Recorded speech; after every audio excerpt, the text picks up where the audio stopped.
It's Brian Preston, the Money Guy. So as we go through these today, you want to do a little bit of a self-assessment because financial mutants, most often we are talking to you. These are traps that potentially you could fall into. So let's jump right into the first one. We're talking about the 3 signs that you're saving too much for retirement. Number 1 on our list is you're only living for the future. Now, Bo, I can't take this line because so I'm going to make you say it because I was like, I mean, it's not a dad joke, but it is so cheesy. I mean, it is dripping with, but I wanted to make sure you got credit for this line. So go ahead and hit them with it. Pre-show prep, and it just kind of hit my head, and I said it out loud, and I couldn't pull it back fast enough. But as we were coming up with this idea, I said, today is a gift. That's why we call it the present. And then there were jeers and all kinds of stuff. From the money. Did you make that up, or did you read that somewhere? No, I didn't make that up. I'm sure maybe I heard that in a book somewhere, but I didn't come up with that. But we've heard it over and over and over again. There is something unique about today, about getting to be here in this present moment that sometimes folks that are super future-minded, we forget about and we ignore. Well, and that's what I think if the vast majority of people, and that's why there's even a group of people that have come up with a catchy thing of YOLO, you only live once. And typically, we talk about discipline. We talk about why you have to have deferred gratification. And those things are on opposite sides of the spectrum from that you only live once.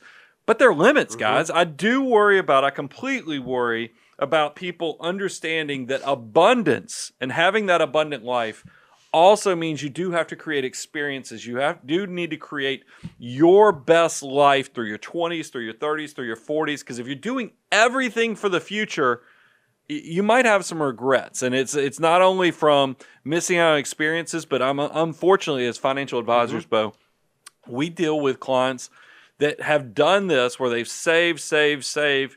You get in your 50s and 60s, have a health crisis, and then you're like, what was it all for? So I want to make sure you keep your perspective, understand your why, and also stay very healthy so you do get abundance, you get memories, you get experiences, but you also have plenty of money for the future as well. One thing I think that was so helpful for me, and I would encourage all of you out there who, if you are goal-oriented and you're an achiever and you're a pusher and you're someone who really wants to continue moving towards the next thing, I would really encourage you, find a mentor who's a few steps ahead of you. Find someone who's done the things that you've done, but they've did it a while ago, right? So, Brian, I want to give you a huge compliment.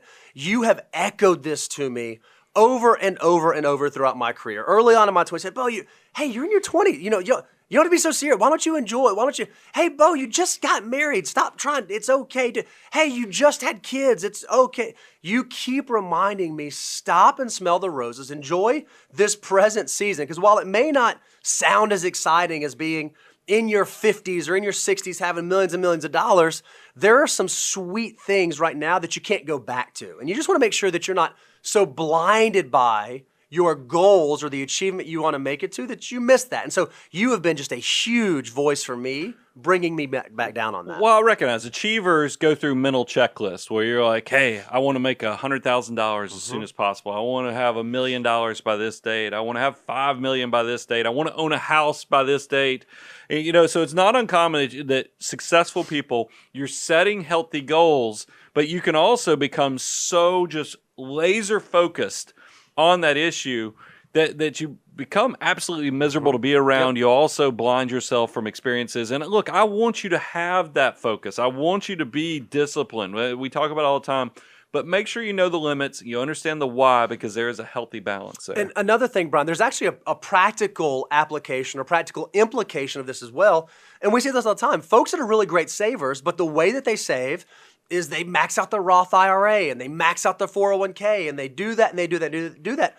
And so their retirement pot, their future money is great. But what they don't have or what they've not thought about, what they've not planned for, is what about that goals that are like 1 year away or 3 years away or 5 years away? I feel like we see that over and over. Yeah, we call that retirement rich. And you see this especially, I feel bad for the 30-year-olds, especially. I kind of expect when you're in your 20s, there's just not a lot of money laying around. So it probably is going to end up with your savings goals. You even see this with the financial order of operations, that you very well in your 20s could end up with lots of 401k, Roth IRA assets. And it's just, that's good practice just to go through the financial order of operations. But there is going to come a point where you want to buy that first house, where you want to kind of start spreading your money out. And it really does typically happen in your late 20s, early 30s, sometime in there. And if you're not careful, if you get carried away with your savings and not making sure you have access to liquid assets, you can find out that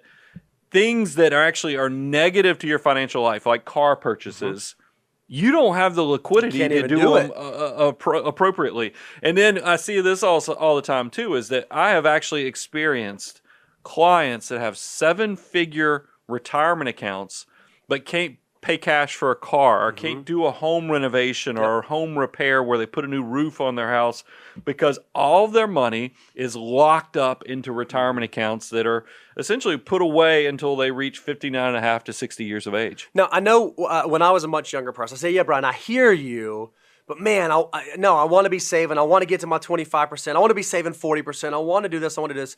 If you are a young person out there, if you're someone who is in your 20s or your 30s, or even still if you're in your 40s, one of the things to keep in mind is that if you can stay disciplined, it does not take a lot to end up with a lot. So this idea of I can't do things today, I can't go to Starbucks, I have to save every dollar, that may not be true, because the longer your timeline is, the more kind the numbers are to you over the long term. Yeah, and I want to give one piece of advice that I think, because I don't like to just poke holes in people's plans. I also want to give you corrective actions. Write down what the next 1 to 5 year big expenses are for you. And then I want you to compare what your saving strategy with the financial order of operations are and see how that all fits in together. And as long as you can check the box and go, okay, I've got the house down payment covered, I've got that next car, I've got all that type of stuff covered, you're going to be okay. So write down the 1 to 5 year goals, make sure they fit into your retirement saving strategy, and you'll be okay. So if you're new to the show, or perhaps you've not seen this before, let us show you just how powerful your dollars can be given a long enough timeline. So if we want to talk about how much would be required for you to become a millionaire by the time that you get to age 65. And what we're going to assume is that as you age, your risk tolerance decreases, so your rate of return increases. So we'd assume a 20-year-old can make a 10% rate of return, and then a 21-year-old can make a 9.9, and then 9.8, and 9.7, 9, all the way down until you get out to age 65. How much would you have to save every month in order to be a millionaire by the time you get to 65?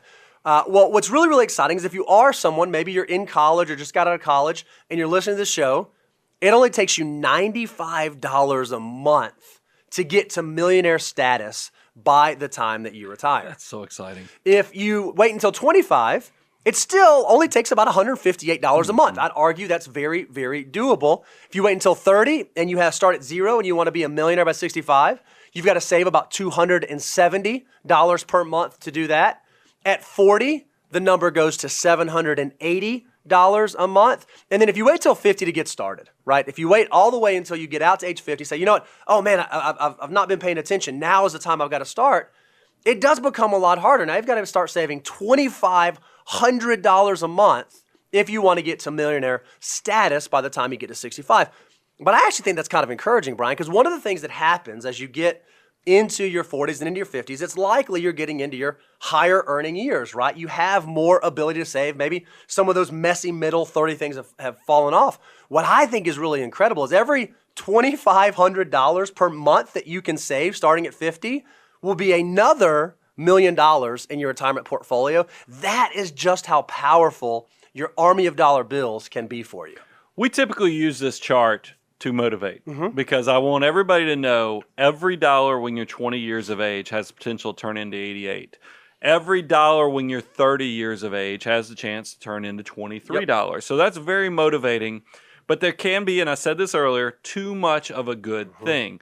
I want you to look at this, change your perspective a little bit, is that I want you to know, yes, this is motivating to know every dollar is so powerful, but it also should be freeing to you to know, hey, it's okay because a little goes a long way. The goal is not to be a 20-year-old who saves all the way to 65, spending as little as possible to save as much as possible, so then you can live a horrible, restrictive life in that 45-year period, but then party it up once you're 65 or greater, because you might find that each decade of your life had a special sweetness, had a special thing that makes it so good to enjoy, that you need to find that balance. So don't let this motivate you to the negative.